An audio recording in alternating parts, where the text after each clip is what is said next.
السلام علیکم۔ Voice of America سے میں ہوں خالد حمید اور پروگرام پیش ہے خبروں سے آگے۔ ناظرین، سن 2024 اپنے اختتام کو پہنچ گیا، مگر اس سال میں شروع ہونے والے بحران، تنازعات اور ہلاکتیں ختم نہیں ہوئیں، بلکہ ان میں اضافہ ہوتا جا رہا ہے۔ مشرق وسطیٰ میں خاص طور پر جنگ کا دائرہ وسیع ہو رہا ہے اور لوگ نہ صرف جان سے جا رہے ہیں بلکہ گھر بار چھوڑنے پر بھی مجبور ہو رہے ہیں۔ سن 2024 کے آخر تک مشرق وسطیٰ کو شام، یمن، عراق کی جنگوں اور اسرائیل فلسطین کے تشدد سمیت تمام جاری تنازعات میں ہزاروں اموات کا سامنا رہا۔ سفارتی کوششوں کے باوجود مشرق وسطیٰ بدستور بدحالی کا شکار ہے اور تشدد، نقل مکانی اور مایوسی کو جنم دینے والے تنازعات کا کوئی حل نظر نہیں آتا۔ سال کے اختتام پر سب سے بڑا واقعہ شام میں بشار الاسد کی حکومت کا اچانک خاتمہ ہے۔ ایک دہائی سے زیادہ عرصے سے جاری خانہ جنگی کے بعد اسد حکومت کا خاتمہ اس وقت ہوا جب شامی عرب فوج کے اہم دھڑوں نے حزب اختلاف میں شمولیت اختیار کی۔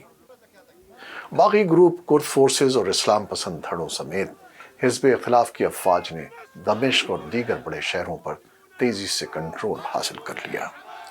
اسد کے زوال نے شام کے پہلے سے جاری سنگین انسانی بحران کو مزید بڑھا دیا۔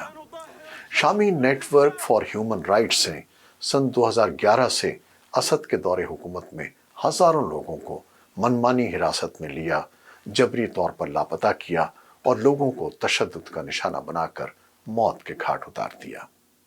جب حکومت نے پرامن مخالفوں کے خلاف کریک ڈاؤن کیا تو حکومتی مظاہرے خانہ جنگی میں بدل گئے۔ SNHRK کی اعداد و شمار کے مطابق جنگ میں کم از کم 2,31,000 شہری مارے گئے۔ شام میں اسد حکومت کے خاتمے سے پہلے اسرائیل فلسطین تنازع جاری تھا، بلکہ اس میں مسلسل اضافہ ہو رہا تھا اور لڑائی لبنان تک پھیل گئی تھی۔ اسرائیلی فضائی حملوں نے غزہ میں حماس اور اسلامی جہاد کے عسکریت پسندوں کو نشانہ بنایا، جبکہ فلسطینی عسکریت پسندوں نے اسرائیل پر راکٹ داغے۔ جنگ بندی کے لیے مسلسل بین الاقوامی مطالبات کے باوجود تشدد جاری رہا اور 2 ریاستی حل کی تکمیل نہ ہو پائی۔ دی گارڈین کے مطابق مغربی کنارے میں اسرائیلی بستیوں کی توسیع اور فلسطینی قیادت کے اندر جاری سیاسی تقسیم نے کسی بھی امن تصفیے کا امکان مزید کم کر دیا ہے۔ واضح رہے کہ حماس نے 7 اکتوبر سن 2023 کو اسرائیل کے جنوبی علاقوں پر غیر متوقع حملہ کیا تھا۔ اس حملے میں اسرائیلی حکام کے مطابق لگ بھگ 1,200 افراد ہلاک ہوئے تھے، جبکہ حماس نے 250 افراد کو یرغمال بنا کر غزہ منتقل کر دیا تھا۔ ان میں سے 100 سے زائد یرغمالیوں کو نومبر سن 2023 میں عارضی جنگ بندی معاہدے کے تحت رہا کر دیا گیا تھا۔ اکتوبر سن 2023 کے حملے کے فوری بعد اسرائیل میں بنجمن نیتن یاہو کی حکومت نے حماس کے خلاف اعلان جنگ کر دیا۔ سن 2024 کے ختم ہونے تک غزہ میں حماس کے زیر انتظام محکمہ صحت کے مطابق 45,000 سے زیادہ فلسطینیوں کی موت ہو چکی ہے، جن میں زیادہ تر بچے اور خواتین ہیں۔ سن 2024 کے دوران ایران کا علاقائی اثر و رسوخ برقرار رہا۔